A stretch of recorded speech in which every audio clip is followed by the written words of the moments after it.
केवल सियासत ही सियासत निकल कर आई। आपने देश की परिस्थिति की बात की तो मुझे कहना पड़ेगा कि चिरागों के बदले चिता जल रही है, नया है जमाना, नई रोशनी है। तो देखिए, जो न्यू इंडिया बनाया गया है मोदी जी के राज में, उसमें विश्व गुरु हम बन गए हैं कोरोना में। और इसीलिए शायद क्योंकि ऑक्सीजन की बहुत कमी है, दवाइयों की, वैक्सीन की कमी है, लॉकडाउन पे कोई स्ट्रैटेजी नहीं है, जो कि सुप्रीम कोर्ट ने अभी 1-2 दिन पहले ही कहा और एक राष्ट्रीय पॉलिसी बनाने के लिए मोदी जी को बोला है। तो असल में आज हम चाहते थे, देश की जनता चाहती थी कि मोदी जी इस विषय पर कुछ बोलें और ये बताएं, और वो बात सार्वजनिक भी की जाए कि क्या हो रहा है ऑक्सीजन, वैक्सीन, दवाई और लॉकडाउन के संबंध में। क्या एक राष्ट्रीय नीति की तरफ हम बढ़ रहे हैं? वही अब मैं कुछ केजरीवाल जी के प्रवक्ता से भी मैं सवाल पूछना चाहती हूं। आप देखिए, कांग्रेस पार्टी ने लिखित रूप में कई बार ये मांग की है कि दिल्ली के मुख्यमंत्री और एलजी के बीच में जो मीटिंग होती है दिल्ली के कुप्रबंधन और कुप्रशासन को लेकर, वो सार्वजनिक की जाए, लेकिन आज तक वो कोई मीटिंग सार्वजनिक नहीं हुई। क्या ऑक्सीजन का हाल है? एक आरटीआई हुई थी, दिल्ली एनएसयूआई के अध्यक्ष अक्षय लाकड़ा ने की थी, जिसमें यह बताया गया कि 2015 से लेकर 2019 तक 40,000 अस्पताल में नए बेड लगाने का इन्होंने वादा किया था। ये केवल 394 बेड लगा पाए। उसी आरटीआई में यह भी पता चला कि मोहल्ला क्लिनिक जो है उसमें दवाइयों का वितरण नहीं। आज दिल्ली की जनता चाहती थी कि मुख्यमंत्री ये बोलते, हाथ जोड़ के असहाय होने के दिखने के बजाय ये बताते कि कितने आरटीपीसीआर टेस्ट हो रहे हैं दिल्ली के मोहल्ला क्लिनिक में, ये बताते कितनी रेमडेसिविर बटी है दिल्ली के मोहल्ला क्लिनिक से, ये बताते कि दिल्ली ने कितने नए ऑक्सीजन प्लांट लगाए हैं, लेकिन ये कुछ बताया नहीं गया। और मुझे बड़ा दुख है अमीश जी कि हुआ क्या, एक है प्रचार मंत्री, जो एक मुख्यमंत्री ऐसे हैं जो कि 556 करोड़ रुपया प्रचार में खर्चते हैं एक साल में, और एक है आत्ममुग्ध प्रधानमंत्री, और दोनों केवल इस बात में लगे थे कि कौन किसको अपने से 19 साबित कर दे।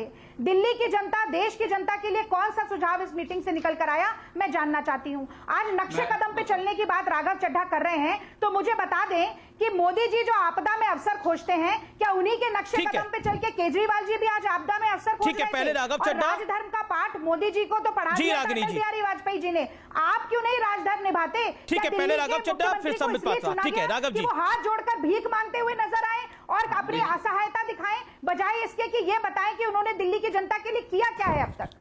मैं राघव चड्ढा, दो बातों पर आपका ध्यान लेके आना चाहता हूं।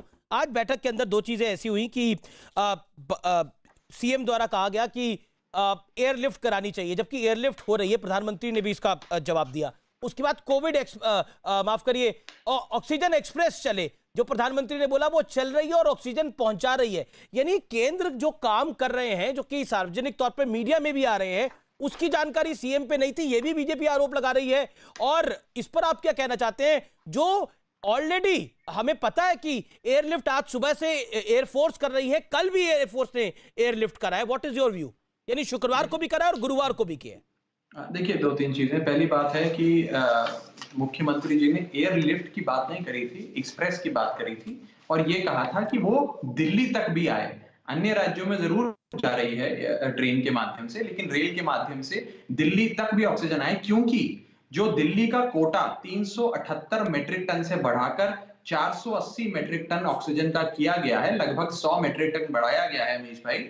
ये 100 मेट्रिक टन उड़ीसा और पश्चिम बंगाल के इलाकों से आएगा। उड़ीसा और पश्चिम बंगाल के जो शहर जहां से वो आएगा, वो यहां से 1500, 1700, 2000 किलोमीटर की दूरी पर है। अगर ट्रक से आएगा तो कई घंटे लग जाएंगे। इसीलिए ट्रेन की गुहार लगाई मुख्यमंत्री जी ने, और बिल्कुल फैक्चुअली स्टडी कर बात रखी। आप भाजपा के प्रोपेगेंडा पर मैं ज्यादा इसमें कुछ विषय में पढ़ के अपना समय बर्बाद नहीं करूंगा। मैं आपको 2-3 चीजें बता देता हूं। पहली चीज तो ये है कि जहां तक नहीं, पर ऑक्सीजन एक्सप्रेस पे बात है, ऑक्सीजन एक्सप्रेस पे केजरीवाल जी बोले थे, नहीं बोले थे? नहीं, ऑक्सीजन एक्सप्रेस पे बोले थे, एयरलिफ्ट पे नहीं बोले थे। हाँ, तो ऑक्सीजन एक्सप्रेस भी चल रही है कि नहीं चल रही है, और कब से चल रही है? दिल्ली तक नहीं आ रही है, दिल्ली तक नहीं आ रही है। समस्या यह है कि वो दिल्ली तक नहीं आ रही है, अन्य राज्यों में जरूर जा रही है। उड़ीसा की ट्रेन के माध्यम से कर्नाटक में जा रही है, कर्नाटक से एक राज्य से लेकर नीचे तमिलनाडु तक जा रही है, लेकिन दिल्ली तक नहीं आ रही है। हमारा अनुरोध यह था कि दिल्ली तक लाया जाए। देखिए, गंभीर बहस उस समय होगी जब हम मुख्य विषय पर आए, इधर उधर की गंदी राजनीति छोड़ दें। अगर आज एक प्रदेश के मुख्यमंत्री अपने प्रदेश की जनता की सांसों की रक्षा करने के लिए, उनके लिए ऑक्सीजन को हासिल करने के लिए प्रधानमंत्री के सामने हाथ जोड़े, गिड़गिड़ाएं, झोली फैलाएं, तो उससे कोई बड़ा छोटा नहीं हो जाता। अगर हम दिल्ली वालों के लिए हमें हाथ जोड़ने पड़ेंगे तो हम हाथ जोड़ेंगे। अगर दिल्ली वालों के लिए हमें झोली ओके, फैलानी पड़ेगी, तो रागनी नायक झोली इस पर रिस्पॉन्ड फैलाएंगे। करना चाह रही है। दूसरी रागनी नायक चीज़ों इस पर में रिस्पॉन्ड करना चाह रही है। मैं रागनी कहना नायक, चाहती हूँ। हाथ जोड़ने से छोटे नहीं हो जाते अरविंद केजरीवाल। रागनी नायक, क्विक रिप्लाई।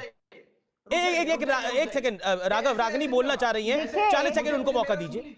मेरा भी देखिए, मैं आपको मौका दे रहा हूँ राघव। नहीं, देखिए, हर बार देखिए अरविंद केजरीवाल जी का आप जरा थोड़ा सा ट्रैक रिकॉर्ड देखिए। हर बार गलती करके कह दे कि मुझे माफ कर दीजिए, मैं हाथ जोड़ता हूं, एक बार माफी मिल सकती है, 2 बार माफी मिल सकती है, लेकिन आप लगातार अगर दिल्ली की जनता के साथ विश्वासघात करेंगे, दिल्ली की जनता की आंखों में धूल झोंकने का काम करेंगे, तो आपको हर बार माफी नहीं मिलेगी। मैं ये कहती हूँ, अच्छा है, ठीक है, आपने हाथ जोड़ा और कहा कि ऑक्सीजन दे दीजिए, ऑक्सीजन भिजवा दीजिए। मेरा जवाब ले पर लीजिए। दिल्ली की सरकार ने ऑक्सीजन प्लांट नए लगाने के लिए क्या किया? 40,000 आप अस्पताल के जो बेड बढ़ाने वाले थे वो आपने क्यों नहीं बढ़ाए? वो सारी सुविधा जो मोहल्ला क्लिनिक से देने का वादा किया था वो आपने क्यों नहीं किया? और मुझे ये बताइए कि ये नौबत दिल्ली की क्यों आ गई? आप एंटिसिपेट नहीं कर पाए कि किस तरीके से आपको सब चीजें अचानक होती हुई लग रही हैं। आप कह रहे थे कि दिल्ली में कॉन्टैक्ट ट्रेसिंग दुनिया में सबसे अच्छी है, उसके बावजूद आज दिल्ली की पॉजिटिविटी रेट 36% हो गई है। तो आप अगर ये कहना चाहते हैं कि Ragini, let Raghav reply, let Raghav Chadha reply, कोई स्वीकार देन नहीं सबमिट करेगा। पात्रा। और ये राघव जी, साझी जिम्मेदारी के लक्षण आपके भी नजर नहीं आते अगर मोदी जी के नजर नहीं आते हैं तो। ऐसा है अमीश भाई, आज दिल्ली की स्वास्थ्य व्यवस्था अच्छी है, इतनी अच्छी है कि पड़ोसी राज्य के लोग भी और पड़ोसी राज्य के नेतागण भी जब अपना या अपने परिवार वालों का इलाज कराना होता है तो दिल्ली के अस्पतालों पे, केजरीवाल सरकार के अस्पतालों पे विश्वास रखते हैं।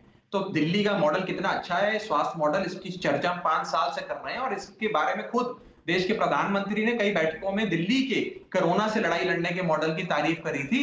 अपने राज्यों के, अपने भाजपा के मुख्यमंत्रियों को सीख दी थी कि दिल्ली के मॉडल से कुछ सीखो। नंबर 1।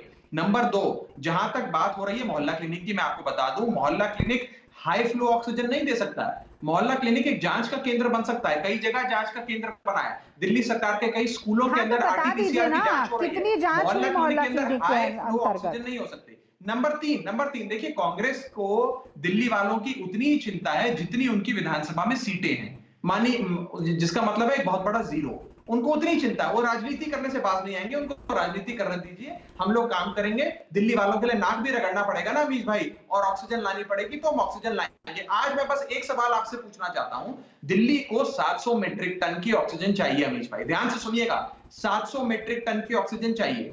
हमें सरकार ने 378 मीट्रिक टन दिया है। उसके बाद हमने जब झोली फैलाई, हाथ जोड़े, तो 378 से बढ़ाकर 480 कर दिया, जिसके लिए हम उनके शुक्रगुजार हैं। लेकिन अभी भी 480 मीट्रिक टन जो हमें दिया गया है वो 700 के आंकड़े से काफी कम है, और 480 मीट्रिक टन जो दिया गया है वो भी पूरी तरीके से दिल्ली में नहीं आ रहा है, क्योंकि कई राज्य जो पड़ोसी राज्य हैं उसमें उसके चलते कुछ परेशानियां आ रही हैं। मेरा आपके माध्यम से भी अनुरोध है कि देश के प्रधानमंत्री जी, भारतीय जनता पार्टी जिसमें उनकी कई राज्य सरकारें हैं, वो दिल्ली वालों के ऑक्सीजन के ट्रकों को ना रोकें। जो हमारा ऑथराइज कोटा है, जो केंद्र सरकार ने हमें 480 मीट्रिक टन दिया है, वो दिल्ली में आने दें। दिल्ली के अंदर ऑक्सीजन की कोई कमी नहीं आने देंगे और दिल्ली के लोगों को जल्द स्वस्थ करके कोरोना रूपी राक्षस को दिल्ली वाले केजरीवाल सरकार के साथ मारेंगे।